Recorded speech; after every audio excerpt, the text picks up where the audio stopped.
Hi guys, good morning. Samahan niyo kami sa aming paglilibot sa Bilbao, Spain.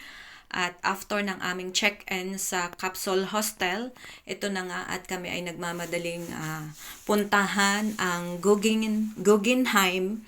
So dito sa Bilbao, very famous museum. So makikita natin na ang gaganda ng mga building.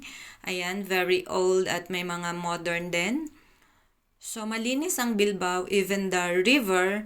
So, wala kang makikitang candy. So, ito kasama ko si Kat dito sa aming paglilibot. Yan, ipinapakita ko ang mga building na kung saan mamamangha ka naman sa mga disenyo. Kahit napakaluma na, ay ang ganda pa rin at very intact. Yung mga building, yung kanilang mga design ay napakaganda. At super linis nga talaga guys ang Bilbao. So, napakaganda niya. At syempre, itong mga flag na to ay hindi ko alam kung bakit meron. So, nung kami ay nag-visit nung Semana Santa, ang daming nakadikit sa kanilang bahay or building. Sa mga gustong mag-visit ng Bilbao, 4.5 hours lang by train at 5 hours sa bus. At mura kapag ahead of time ay magbubuka na. Medyo malayo-layo din ang lakad namin bago namin marating ang Guggenheim. Almost 20 minutes. So sa mga mahilig mag-hiking, sa mahilig sa mga exercise yan, pwedeng lakadin lang mula doon sa aming hostel na aming pinagtuluyan. So, maganda po ang review at napakalinis ng hostel para sa kaalaman ng lahat at gustong mag-book Optimi Rooms Bilbao. Sobrang linis. Mas maagang mag-book, mas mura po. So, yun po ang aking review sa Optimi. First day ko to at mag-aalauna dyan. So, kumain na kami sa hostel at may baon ako. So, dapat laging may baon kayo sa bag, sandwich, or anything, fruits, para hindi kayo magutom habang naglalakad.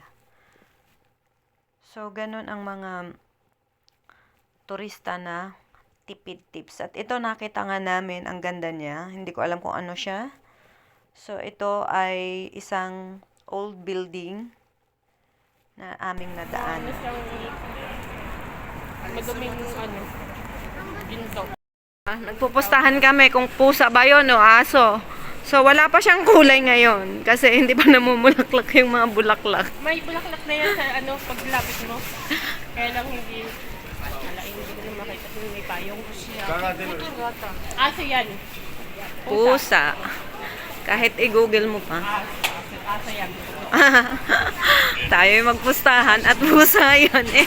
Baka kayo malugi sa akin. Guys, nagpupustahan kami kung pusa ba yun. Mapakita ko sa inyo. Guggenheim Museum. Yung sikat na sikat dito sa Bilbao. Gallery yun eh. Art gallery.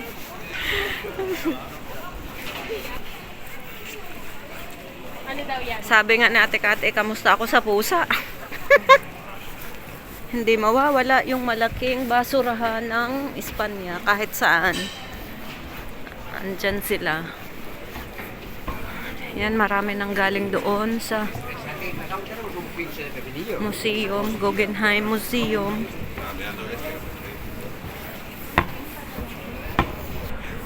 Nakikipagilgilan pa si Kasan sa... Guys, ano bang itsura? Pusa, aso. Kasi sabi niya, aso daw. Nakataas na nga yung tenga.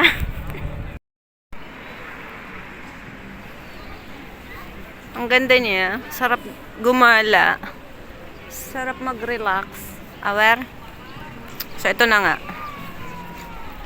Yan si Kat, oh. Busy din sa pagbi-video. We've got ticket, 810 euro. So, ang daming Salida exit. Ay.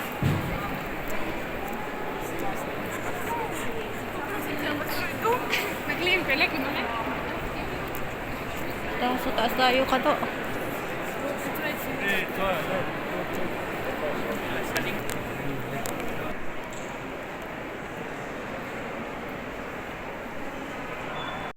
Ito yung history ng Guggenheim Museum.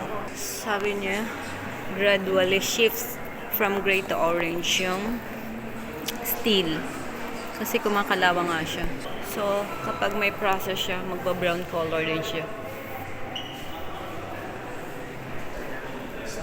Kaya may factory dito ng steel.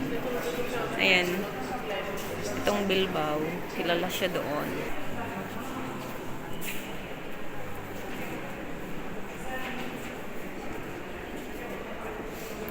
Ito yung intersection.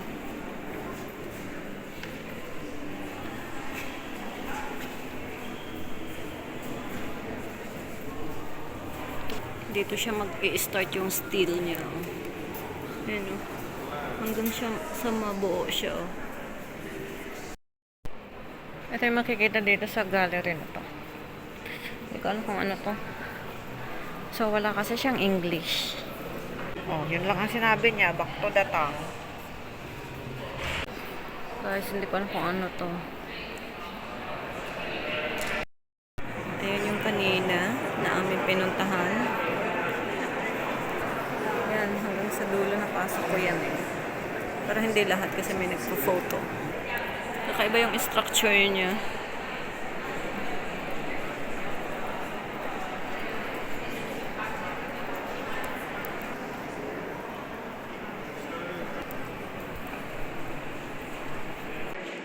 So guys, pwede pala ang aso nabitbitin dito sa loob.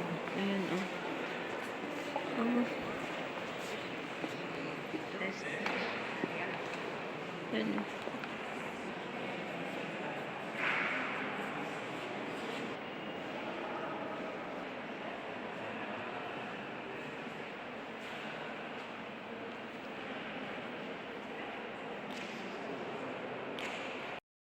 Si Pinocchio ba to?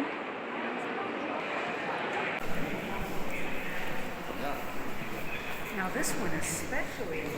It's like cotton. It's like cotton.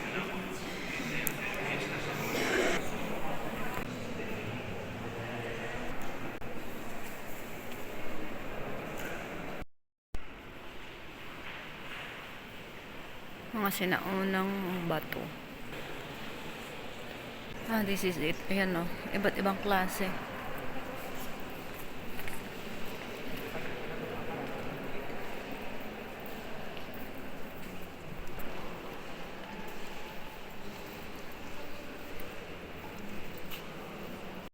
Shuttle ka. Masarap tirahin. Ayan no. Nasa third floor na tayo guys. Mga abstract painting. Ay, pag nag-ano ka, hatching daw. Kinakwento nung lalaki.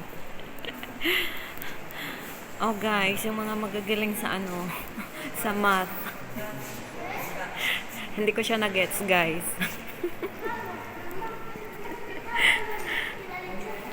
Ito din tong black. So, ibig sabihin madilim yung buhay mo. Ito din, oil. Ayan. Flag ba yun ng Espanya? Hindi naman.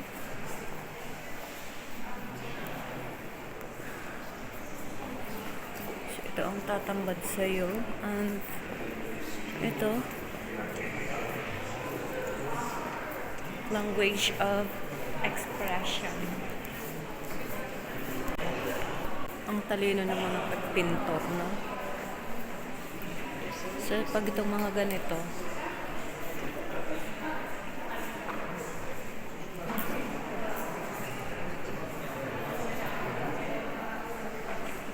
guys, ito yung nakikita nyo na sa mga grade 1 tayo. Ito yon. So, alam nyo na. Isa pa to, magulong buhay.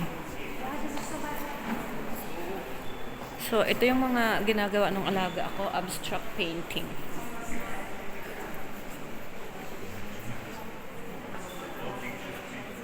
Ito yung binayaran namin guys na 18 ah. Ito yung 10 Commandments ni Moses. So pero wala siyang nakasulat.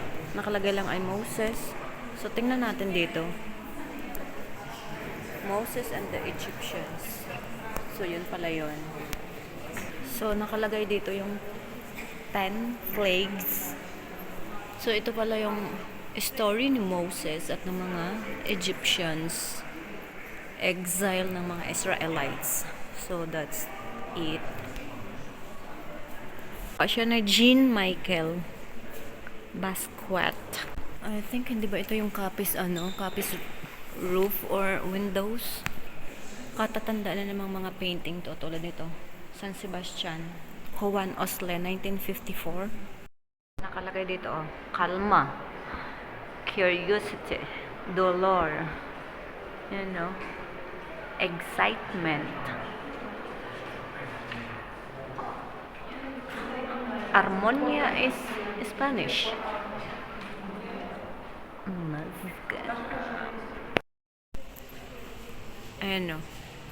Dami. Colorful.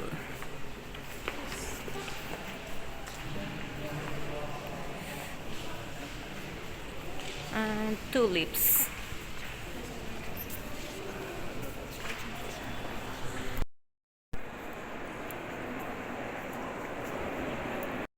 Yan, lumabas na kami ng museum guys. At natapos na ang pag-iikot doon. Ito yung pinaka-highlight ng Guggenheim Museum, yung nasa labas niya. And that's all guys. Thank you for watching. God bless.